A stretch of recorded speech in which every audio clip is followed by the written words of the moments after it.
সারা বিশ্বের নজর এখন ইরানে। দেশটির প্রেসিডেন্ট ইব্রাহিম রাইসি গেল মাসে এক হেলিকপ্টার দুর্ঘটনায় নিহত হওয়ার পর মধ্যপ্রাচ্যের রাজনীতি কোন দিকে মোড় নেয় তা জানার অপেক্ষায় মুখিয়ে আছে বিশ্ব।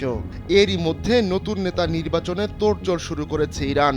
রাইসির মৃত্যুর শোক কাটিয়ে ঘুরে দাঁড়াতে শুরু করা ইরানের এক সামরিক কমান্ডার ইসরায়েলের বিরুদ্ধে তেহরানের সক্ষমতার এক নতুন তথ্য প্রকাশ্যে এনেছেন।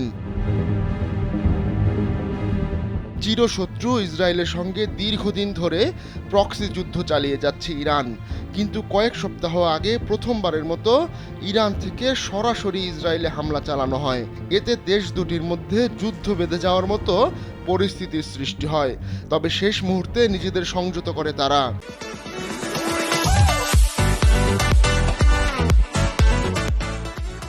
ইরানের এমন হামলার পর ইসরায়েল ও তার মিত্রদের অন্তরে কাঁপুনি ধরে যায়। সেই হামলায় ইসরায়েল কতটা ভয় পেয়েছিল তা জানিয়েছেন ইরানের একজন শীর্ষ সামরিক কমান্ডার। ইসলামী বিপ্লবী গার্ডের অ্যারোস্পেস ডিভিশনের কমান্ডার ব্রিগেডিয়ার জেনারেল আমির আলী হাজিজাদে বলেছেন, ইরানের হামলা রুখতে প্রায় 221টি যুদ্ধবিমান মোতায়েন করেছিল ইসরায়েল। তারপরও ইরান থেকে ছোড়া মিসাইল ঠেকাতে ব্যর্থ হয় নেতানিয়াহু প্রশাসন। ইরান ওই অভিযানের নাম দিয়েছিল অপারেশন ট্রু প্রমিস। 13 এপ্রিল চালানো ওই হামলায় ইসরায়েলের অত্যাধুনিক প্রতিরক্ষা ব্যূহ ভেদ করতে সক্ষম হয় ইরানি মিসাইল ও ড্রোন। এর আগে গেল 1 এপ্রিল সিরিয়ায় ইরানের একটি কূটনৈতিক মিশনে বিমান হামলা চালায় ইসরায়েল।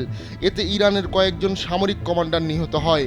হাজিজাদে জোর দিয়ে বলেছেন, ইরানের কূটনৈতিক মিশনে ইসরায়েলের হামলার সিদ্ধান্ত তেল আবিবের বড় ধরনের হিসাবের ভুল ছিল। তারা ভেবেছিল ইরান পাল্টা জবাব দেবে না এবং আঞ্চলিক প্রতিরোধ বাহিনী তেহরানের পরিবর্তে পদক্ষেপ নেবে।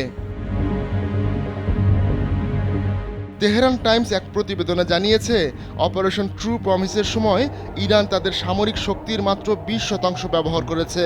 ইসরায়েলের মিসাইল ডিফেন্স সিস্টেমে হামলা করা হয়নি, কেননা সেগুলো বড় বড় শহরের কাছে মোতায়েন করা ছিল। কিন্তু যদি ইসরায়েলের সঙ্গে যুদ্ধে জড়িয়ে পড়তো ইরান, তাহলে তেল আবিবকে ঘুরিয়ে দিতে খুব বেশি সময় লাগতো না তেহরানের, এমনও দাবি করা হয়। ইরানি মিসাইল ও ড্রোনকে ভূপাতিত করতে যুক্তরাষ্ট্র, যুক্তরাজ্য, ফ্রান্স ও জর্ডান এক হয়ে কাজ করেছে বলেও দাবি করেছেন হাজিজাদে। আহমদুল্লাহ শিকদার, কালবেলা ডেস্ক।